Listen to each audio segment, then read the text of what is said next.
Hey guys, welcome back to Aviation Explainer today. Today we're going to try out a new style of video. So I'm going to give you like 3 different news items, or depending on how busy the week is, it might be 2 or 1. And it's going to be like just a whole bunch of like news recaps, short snippets about each different issue or news item that is coming up. I'm going to try it out, and if it works, it works. If it doesn't, it doesn't. So hope you like it. The 3 news items we have today are Singapore Airlines. Some news about them. We have some news about New Zealand Airways and Virgin Australia, and we've also got some news about the Sydney slots. So stay tuned for those, and I'll keep you updated. Thank you. Starting with Singapore Airlines. So Singapore Airlines is adjusting its flight times on its Darwin to Singapore services, adding late night departures 3 days a week, starting in the upcoming northern summer months, commencing on the 30th of March. The SQ254 service on Mondays, Thursdays and Saturdays will depart Darwin at 1:55 a.m, arriving into Singapore at 5:10 a.m. local time, which the airline says will enable better connectivity. Passengers from Darwin will see layover times in Singapore dramatically decreased by some more than 10 hours, removing the need for overnight Changi Airport on a number of routes. This new morning arrival into Singapore will increase the connectivity options and transit times for key destinations from Darwin, including Jakarta, Bangkok, Hong Kong, Manila, Ho Chi Minh, and Kathmandu, the carrier said. Additionally, this will allow connectivity to a greater number of European flight routes, including London, Heathrow, Paris, and Frankfurt. With 2 departure options for these destinations across the week, customers can enjoy the choice of flight with efficient connections for their onward journey to Europe. Singapore Airlines operates the 737 MAX 8 to Darwin since June 2022 and is currently the only carrier to fly Darwin to Singapore, though other airlines in the past have flown it, including Tiger Airways, Silk Air, and Jetstar Asia have operated this route. Qantas Link is set to launch the Darwin to Singapore service next March using the A220-300 fleet. A route was initially slated to begin in December using Wet Lease Alliance E190 with direct service is not just great for Northern Territory, but also helps visiting Singapore. Also for those travelling to London, Europe, across Southeast Asia with connections to popular destinations like Phuket, Kuala Lumpur, with partner airlines saving hours of travel time, Qantas International CEO Cam Wallace said in January.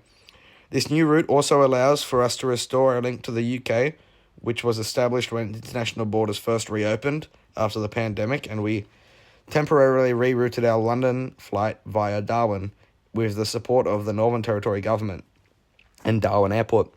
This new service makes it much easier for Qantas customers from the UK, Europe, and across Asia to incorporate Darwin into their Australian itinerary and experience everything the territory has to offer. Virgin Australia begins codeshare tie-up with Air New Zealand. Virgin Australia has officially commenced its codeshare partnership with Air New Zealand on some Trans-Tasman flights. Tickets are now on sale under the agreement, which was approved by the ACCC in June, sees Virgin place its VA code on Trans-Tasman Air New Zealand flights originating and sold in Australia, providing Air New Zealand sets the fares. The tickets apply to Air New Zealand flights from Australia to Auckland, Christchurch and Wellington, starting December 9th, separate to Virgin's existing flights to Queenstown.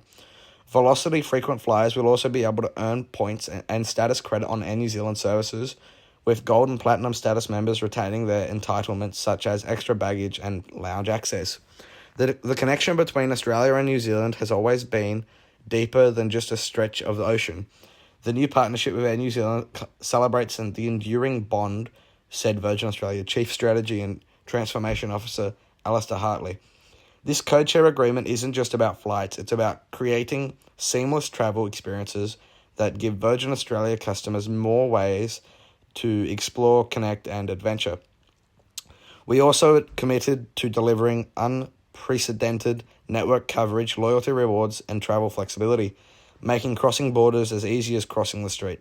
ACCC earlier this year gave the green light to the deal, with Deputy Chair Mick Keogh saying that the competition watchdog was satisfied that sharing of resources by the airlines would provide consumers with more ticketing and price options on Trans-Tasman routes.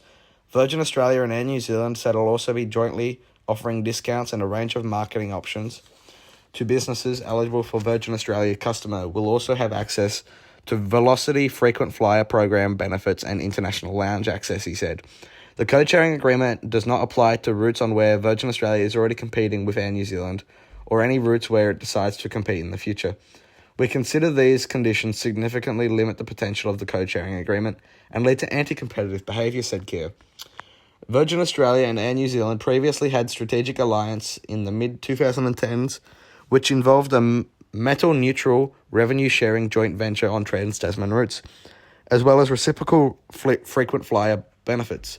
The deal was terminated by Air New Zealand in 2018, with the Kiwi carrier announcing a codeshare deal with Qantas, where it would add its code to Qantas domestic flights it did not serve in Australia, and vice versa in New Zealand. The government's Sydney airport slot reforms have passed Parliament, the first major changes to the system in a quarter of a century. The legislation approved by the Senate on Thursday after passing the House last week introduces steeper penalties for airlines that misuse takeoff slots, compels carriers to increase transparency about their use, and creates a recovery period after significant disruptions.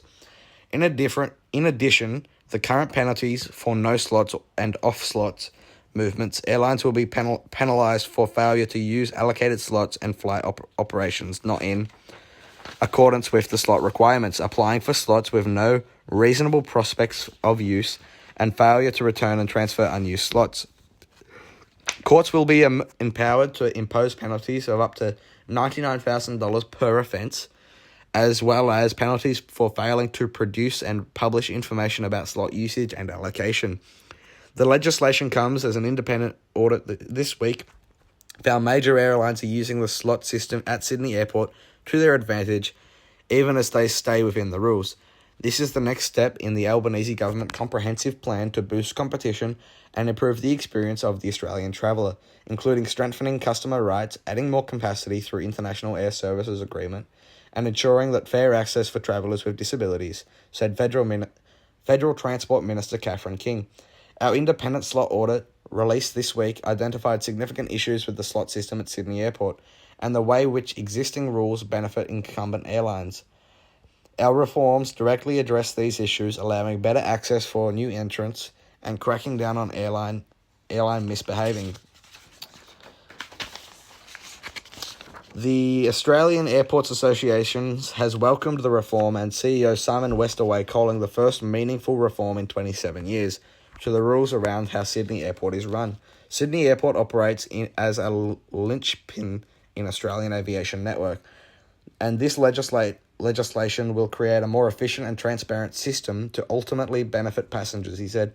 This legislation levels the playing field for airlines and allowing better management and recovery for severe weather and unexpected outages.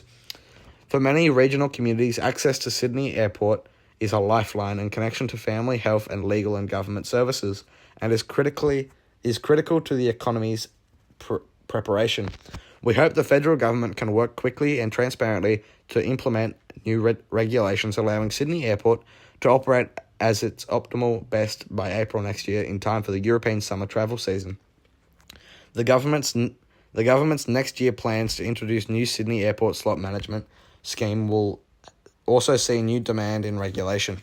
Thank you everyone for staying tuned for this new episode and this new style of episode. Hopefully if this takes ground, we will continue this on maybe a weekly basis to begin, and then after that we might start making it more frequent. Please stay tuned. Thank you.